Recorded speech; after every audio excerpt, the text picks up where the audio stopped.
ফটিক সালনা পশ্চিম বাজার কেন্দ্রীয় জামে মসজিদ গাজীপুর হযরতকে কুরআন ও হাদিসের আলোকে আলোচনা পেশ করার জন্য মাহফিল ইন্তেজামিয়া কমিটির পক্ষ থেকে বিশেষভাবে অনুরোধ করা যাচ্ছে।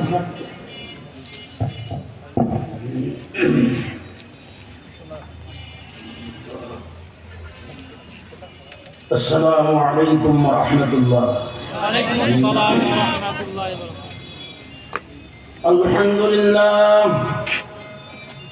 الحمد لله نحمده ونستعينه ونستغفره ونؤمن به ونتوكل عليه ونعوذ بالله من شرور أنفسنا ومن سيئات أعمالنا. من يهده الله فلا مضل له ومن يضلله فلا هادي له ونشهد أن لا إله إلا الله وحده لا شريك له ونشهد أن سيدنا وحبيبنا وسندنا ومولانا محمدا عبده ورسوله الذي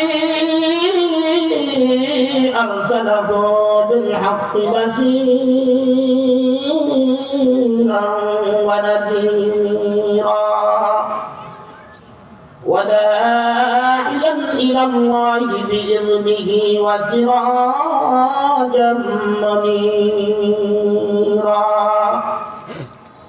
أما بعد فأعوذ بالله من الشيطان الرجيم. بسم الله الرحمن الرحيم.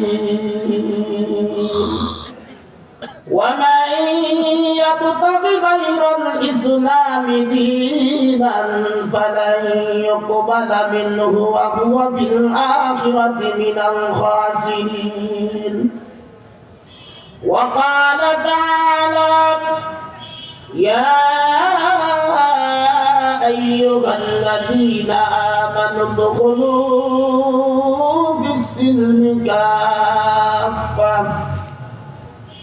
وقال النبي صلى الله عليه وسلم كل أمتي يدخلون الجنة إلا من أبى. قيل يا رسول الله من أبى؟ قال من أطعني دخل الجنة ومن عصاني فقد أبى أو كما قال عليه الصلاة والسلام. وقال تعالى في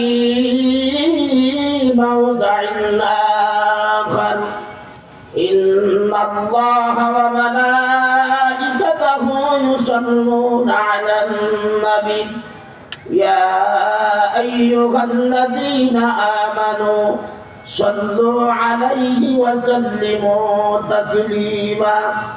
সকলেই মহব্বতের সহিত জবান বন্ধ না রেখে মহব্বত নিয়ে দুরূদ ইব্রাহিম পড়ুন। اللهم صل على محمد وعلى آل محمد كما صليت على إبراهيم وعلى آل إبراهيم إنك حميد مجيد. اللهم بارك على محمد وعلى آل محمد كما باركت على إبراهيم وعلى آل إبراهيم إنك حميد مجيد. سبحانك لا علم لنا إلا ما علمتنا إنك أنت العليم الحكيم. بارك الله لنا ولكم في القرآن العظيم ونفعنا وإياكم بالآيات والذكر الحكيم. শ্রেষ্ঠর বাজার পশ্চিম পাড়া বাইতুল নূর জামে মসজিদ ও জাবালে নূর নুরানিয়া হাফিজিয়া মাদ্রাসার উদ্যোগে আয়োজিত ষষ্ঠ বার্ষিক ইসলামী মহাসম্মেলনে সম্মানিত সাহেবের সদর দূরদূরান্ত থেকে আগত সম্মানিত উলামায়ে কেরাম, বিভিন্ন জায়গা থেকে আগত শ্রদ্ধাভাজন মুরব্বিয়ানে কেরাম, সমবয়স্ক যুবক ভাইরা, পর্দার আড়ালের অবস্থানরত সতী সাধবী দিনদার মা ও বোনেরা, আল্লাহ তাবারক ওয়া তাআলার দরবারে অগণিত শুকর এবং সুজুদ যে মহান মালিক আমাদেরকে এই ফিতনার যুগ ফাসাদের যুগ, যে যুগের মুসলমান নাফরমানির চরম শিখরে পৌঁছে নিজেকে কামিয়াব মনে করেছে, যে যুগের মুসলমান কোরআন এবং সুন্নাহকে নিজের জীবনের সফলতার চাবিকাঠি জানা সত্ত্বেও নিজের মন গড়া তন্ত্র মন্ত্র দিয়ে নিজের জীবনের সফলতা ফিরিয়ে আনার চেষ্টা করেছে, এমন একটা প্রতিকূল মুহূর্তে আল্লাহ তাবারক ওয়া তাআলা হাজারো প্রতিকূলতার ভিতর থেকে আমাদেরকে যাচাই বাছাই করে সন্ধ্যা থেকে নিয়ে কিছু রাত পর্যন্ত এক মুবারক মাজলিস মাজালিসুল্লাহ মাজালিসুর রহমান তথা জান্নাতের বাগানের মধ্যে বসে জাতির শ্রেষ্ঠ সন্তান নবীজির কলিজার টুকরা উলামায়ে কেরামের সাহাবত ইখতিয়ার করে দাওয়াত ও তাবলীগের নিসবতে কোরআন সুন্নাহর কিছু আলোচনা করা এবং শোনার তৌফিক আনায়াত করেছেন। এজন্য আমরা সকলেই আমাদের অন্তর থেকে হিংসা বিদ্বেষ রিয়া অহংকার তাকাব্বুরি দামাক দুনিয়ার প্রেম দুনিয়ার ভালোবাসা অন্তর থেকে বহিষ্কার করে অন্তরটাকে রব্বুল আলামিনের জন্য উন্মুক্ত করে কালিমাতুশ শুকর হিসাবে সকল শক্তিকে উজাড় করে শ্রদ্ধা জানানোর ঘন্টা একবার চিৎকার করে আলহামদুলিল্লাহ। ভাইয়েরা আমরা যারা এই মাহফিলে আসতে পেরেছি বসতে পেরেছি, আল্লাহ তাআলা আমাদেরকে আসার বসার মতো সুযোগ করে দিয়েছেন, এতে আমরা খুশি না বেজার? কারা কারা খুশি হাত তুলে বলুন তো আলহামদুলিল্লাহ। যদি আপনারা খুশি হয়ে থাকেন, আমি আলোচনা শুরু করবার আগে খুশির পরীক্ষা নেব, তারপর আলোচনা করব। তার কারণ হচ্ছে খুশি কিন্তু দেখা যায় না, খুশিটা বোঝা যায়। দুনিয়াতে যা দেখা যায় তা বাস্তব। আমি গোটা বাংলাদেশ জুড়ে বলি, যা না দেখা যায় তা বাস্তব। রুহু আসল না বডি আসল? কথা বলুন। রুহু আসল। রুহু দেখা যায় না, বডি দেখা যায়? বডি দেখা যায়। তাহলে বোঝা গেল আসল জিনিস দেখা যায় না। রুহু যে আছে কেমনে বোঝা যায়? লোকটা যদি নড়ে চড়া বোঝা গেল আছে, যদি না নড়ে বোঝা গেল মারা গেছে। সুতরাং দুনিয়া দেখা যায়, আখিরাত দেখা যায় না। এই জন্য দুনিয়াটা হচ্ছে নকল, আখিরাত হচ্ছে আসল।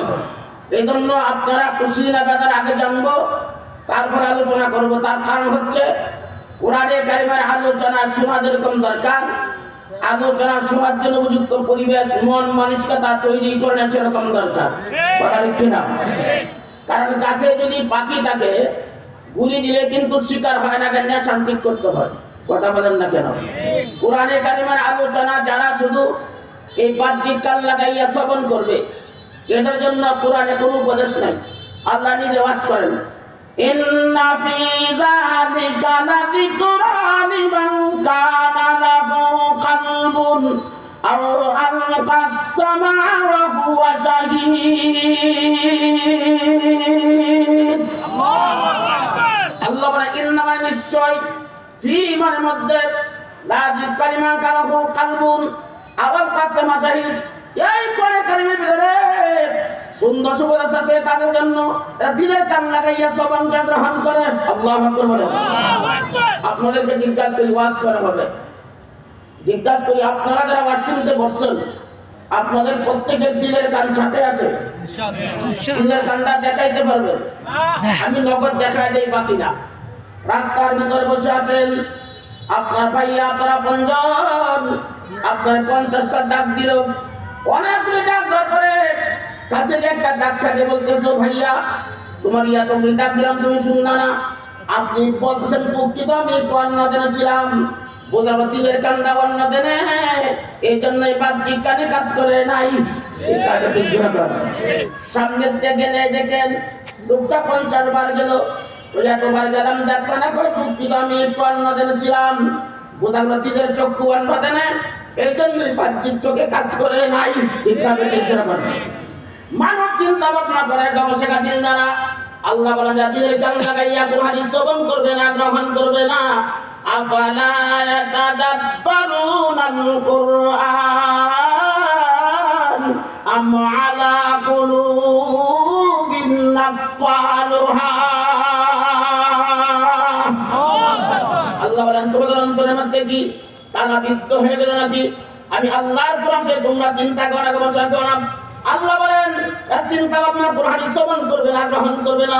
এদের অন্তরের মধ্যে তালা, যে ঘরের মধ্যে তালা আছে, তালা খোলার আগ পর্যন্ত যে ব্যবসায়ী করা সম্ভব না।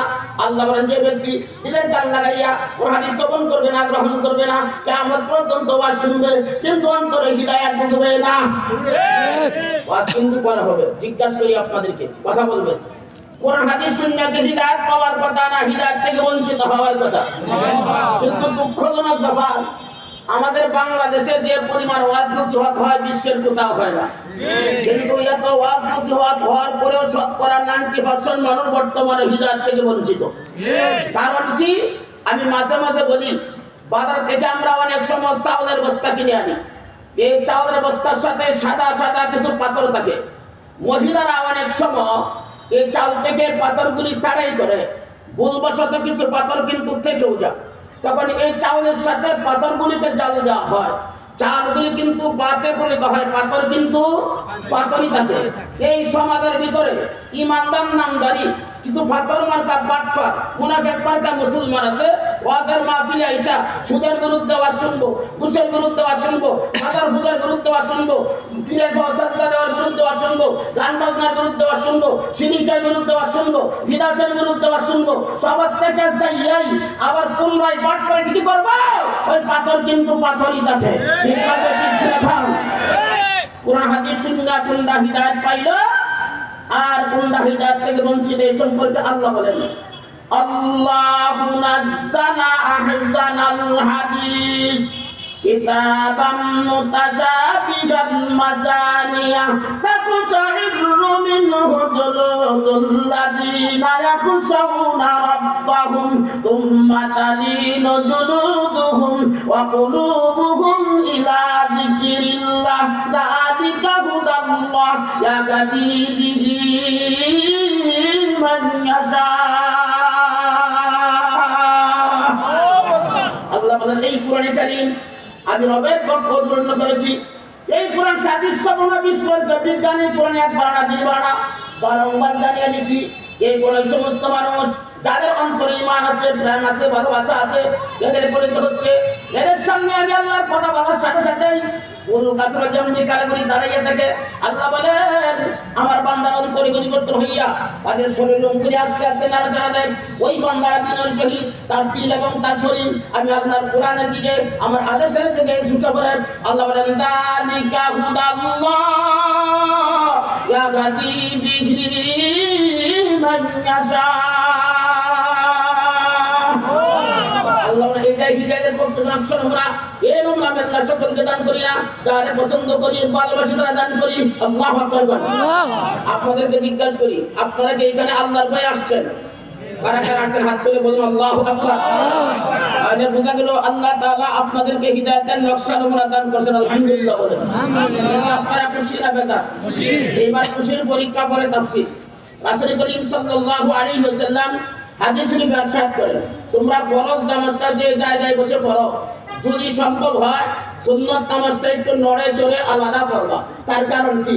ইয়াউমা ইদিন তুহাদ্দিসু আখবারাহা, কিয়ামতের ময়দানে মুসিবতের দিনে বান্দা জনের যে জায়গায় বিশ্ববাদত করবে, মাটির টুকরি বান্দার পক্ষ হইয়া আল্লাহর সাক্ষ্য দান করবে।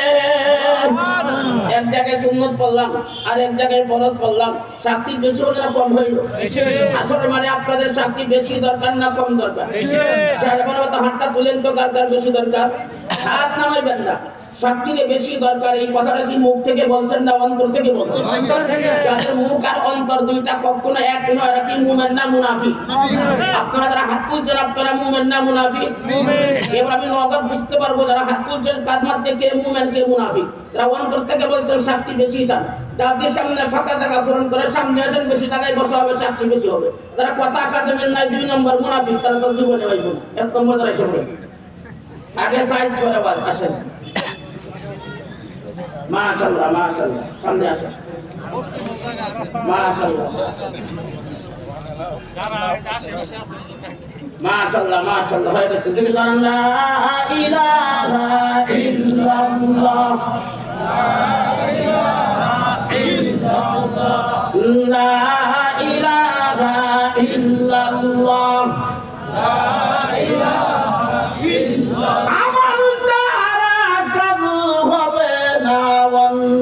কোনো ফিকিরে দিলের ময়লা সাফ হইবে মাওলার নামের জিকিরে লা ইলাহা ইল্লাল্লাহ জুড়ে লা ইলাহা ইল্লাল্লাহ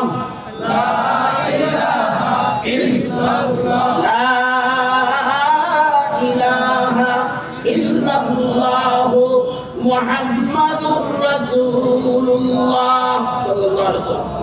আপনাদেরকে জিজ্ঞাসা করি আমার বলা অবসা কথা বলবো, আমি আবার কুচ্চা কাহিনী বলবো না, ডাইরেক্ট কোরআন হাদিস এবং যুক্তি। ডাইরেক্ট কোরআন হাদিস, কোনো কিচ্ছা কাহিনী বলবো না, ডাইরেক্ট কোরআন হাদিস যুক্তির আলোচনা করবো। শুনতে রাজি আছেন? কাল হাত তুলবেন। আল্লাহু আকবার। আমি আপনাদের আরেকটা কথা বলি, খুব চালু করে শুনবেন। এক এক দিন এক একটা বিষয় নিয়ে আলোচনা করি। আমার আগে মোহতারাম খতিব সাহেব হুজুর ইমানের আলোচনা করেছেন। আমি আজকের আলোচ্য বিষয়টা আপনাদের সামনে রাইখা এটা আধা ঘন্টা পরে শুরু করবো। তার আগে কিছু কাজ আছে, কথা বুঝতেছেন নাকি আপনারা? আজকের আলোচ্য বিষয় হয়েছে আমাদের সমাজের 90% মুসলমান নামাজ ভঙ্গের কারণ জানে, রোজা ভঙ্গের কারণ জানে, ওযু ভঙ্গের কারণ জানে, কিন্তু ঈমান ভঙ্গের কারণ জানে না। 2 নম্বর আলোচ্য বিষয় আঙ্গুল দিয়ে দেখায় দেন 70 বছর ধরে হজ করে ঈমানে ভেজাল, মসজিদের মুতাওয়াল্লি সভাপতি ঈমানে ভেজাল, কথা বলেন না? নামাজ পড়ে 5 ওয়াক্ত হেরা ঈমানে ভেজাল, কথা বুঝেন নাই? কথা বুঝেন নাই? তসবিহ টিপে 24 ঘন্টা হেরা ঈমানে ভেজাল। যদি প্রমাণ না করতে পারি তাই থেকে ওয়াজ খতম। আল্লাহু আকবার বলেন। শুনবেন কারা কারা হাত তুলে আল্লাহু আকবার বলেন। ওলামায়ে কেরামকে সাক্ষী রেখে চ্যালেঞ্জ করলাম আল্লাহর কোরআন দিয়ে, আল্লাহু আকবার বলেন। আপনাদেরকে জিজ্ঞাসা করি, আমরা যারা এই মাহফিলে আসতে পেরেছি, বসতে পেরেছি, আমরা খুশি। কিন্তু যারা মাহফিলের নিয়ত করে মাহফিলের আওয়াজ কানে যাচ্ছে, মাহফিলে আসেই নাই, এরা আল্লাহর কাছে 1 নম্বর দোষী। কথা ঠিক না? কিন্তু এইখানে যে লোক আছে এর চাইতে বেশি লোকই বাজারে আছে। এরাও কিন্তু মাহফিলের নিয়ত করি আসছে, এরা কিন্তু খুশু না, এরা দুশু না। এদেরকে ধরছে নেককার শয়তানে। শয়তানকে আসলে নেককার না বদকার? আমি নেককার বললাম কেন জানার দরকার আছে না নাই? আল্লাহ বলেন ইয়া বানি আদম আল্লাহ তা'বুদুশ শাইতান ইন্নাহু লাকুম আদুউম মুবিন। আল্লাহ বলে হে বনি আদম, আমি তোমাদের মালিক সতর্ক সংকেত দিলাম, শয়তান অনুসরণ করিও না, শয়তান ওদের প্রকাশ্য দুশমন। আল্লাহ কি শয়তানকে গোপন দুশমন বলছেন না প্রকাশ্য বলছেন? প্রকাশ্য কোন জিনিস জানে দেখা দা। শয়তান রেকর্ড দেখছেন? শয়তানের সাথে মুসা হইছে, সাহাবান খাইছেন। তা আল্লাহ প্রকাশ্য বললো, তার ব্যাখ্যা কি জানার দরকার আছে না নাই? আল্লাহ রাসূল বলেন আমার উম্মতের হাত দুনিয়ার জমিনে সরাসরি কখনো শয়তানকে দেখবে না, কিন্তু বেশিরভাগ শয়তানের লিডার গুলো দেখবো। আমাদের দেশে কোনগুলি শয়তানের লিডার জানার দরকার আছে না নাই? আল্লাহ রাসূল বলেন আযান দেওয়ার পরে, কোরআন তেলাওয়াত করার পরে যতক্ষণ পর্যন্ত আযানের ধ্বনি যায়, কোরআন তেলাওয়াতের ধ্বনি যায়, ততক্ষণ পর্যন্ত শয়তান বায়ু ছাড়তে ছাড়তে পারা। বর্তমানে আমাদের দেশে এক প্রকার নামধারী মান্না নারী পুরুষ আছে, আযান দেওয়ার পরেও কোরআন তেলাওয়াত করার পরেও সিলির মঞ্চে বসে থাকে, গানের মঞ্চে বসে থাকে, নড়ে চড়ে না। শয়তানের কবচ। যা গান শোনার পর, কোরআন তেলাওয়াত করার পর এই সিলির মঞ্চে, গানের মঞ্চে আমি লিখতে পারলাম না, অথচ আমার জায়গা আপনি দখল করে রাখছেন। কে বলছে আমি আপনার লিডার? আসলে কিন্তু আমি না, আমার লিডারগিরি আপনাদের সেরা ফেলাইলাম। এই জন্য নবী দোয়া করেছেন মিনাল জিন্নাতি ওয়ান নাস। আল্লাহ তোমার কাছ থেকে তিন শয়তান থেকে মারা চাই নাই, শয়তান না একটা মানুষগুলি তোমার কাছে মারা চাই। সেই মানুষটি বর্তমানে আমাদের সৃষ্ট আছে না নাই? আপনাদেরকে ফুরায় নেই। আমার ওয়াজ বেশিরভাগ অনেকের বিরুদ্ধে যাবে, আল্লাহর কসম তাতে আমার কিচ্ছু আসে যায় না, কথা বলবো আল্লাহর পক্ষে। কিন্তু আপনাদেরকে ফুরায় নেই, ওয়াজ যারা করাইতেছে যদি আর বিরুদ্ধে যায় তাতে আমার কিচ্ছু আসে যায় না। কিন্তু একটা চ্যালেঞ্জ করব, আমার কথা যদি আপনার বিরুদ্ধে যায়, না মানলে শুনবেন লাভ আছে। সকাল বক্তারা তো হুজুর ওয়াজ না মানলে শুনলে লাভ নাই। আর আপনি যে বললেন না মানলে শুনলে লাভ কেমনে? ডায়রিয়াতে যখন রোগী আক্রান্ত হয় তখন তার স্যালাইন সেবন করা মুখ দিয়া, তার পিছনের রাস্তাতে ভাই 3 বালতি পরিমাণ স্যালাইন তারা খাওয়াইছে, 3 বালতি ভেড়ে বসে। তাই বলে কি খাওয়ানি বন্ধ দিছে? কোন আশায় খাওয়া? দেহি কত খাওয়াই তারি আর কত